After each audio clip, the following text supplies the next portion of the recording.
cliquez sur le bouton s'abonner si vous utilisez la langue française ou bien sur le bouton subscribe si vous utilisez la langue anglaise.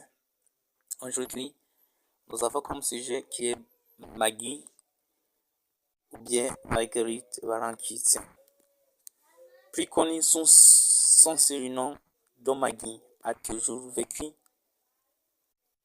une vie hors du commun. Elle est née à Ruyigi en 1956. Elle a perdu son père à l'âge de 10 ans. Sa mère, qui n'avait alors que 24 ans, ne s'est pas remariée et a consacré sa vie à s'occuper de Maggie et de son frère Apollinaire. Avec sa mère et son frère, Maggie a grandi avec sa famille élargie et 8 enfants adoptés par sa mère. Cette façon de vivre dans un esprit de partage depuis son enfance accompagne Maggie tout au long de sa vie. Maggie a étudié pour devenir enseignante. Elle a poursuivi ses études de théologie pendant 3 ans à Lourdes, en France. De retour au Burundi, elle enseignait le français dans une école secondaire de Ruyigi et a encadré des élèves après les cours. Âgée de 23 ans seulement, Maggie a adopté une de ses étudiantes, Chloé, qui était orpheline depuis longtemps. Dans les années à venir, Maggie a accueilli 4 autres enfants chez elle et les a élevés comme s'il avait toujours fait partie de sa famille, sans distinction ethnique.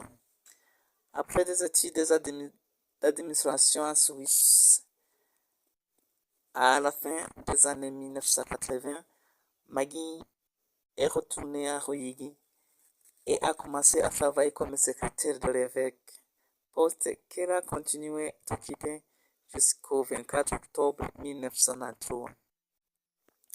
En octobre 1993, le Burundi était en tension. À Ruyigi, le chaos a frappé le 24 octobre. Maggie a été forcée d'assister impuissante au massacre dont 72 personnes qui étaient cachées avec elle dans le diocèse. La violence a été brutale, mais Maggie a réussi à convaincre les tueurs d'épargner 25 enfants. Maggie a ensuite trouvé refuge dans la maison de M. Martin, un agent de développement allemand vivant à Ruyigi. Elle y passerait les 7 prochains mois. Pensez à quelle serait la prochaine étape pour les enfants qui étaient toujours avec elle.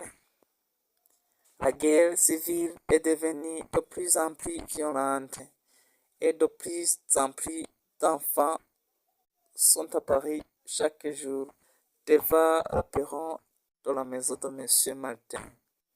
La nouvelle s'est rapidement répandue dans son désastre général. Celle de cette femme qui a osé prendre en charge tous les orphelins qui se sont présentés à sa porte. Hutu, Tutsi, Twa, Congolais, Rwandais, etc. Maggie ne fait aucune distinction.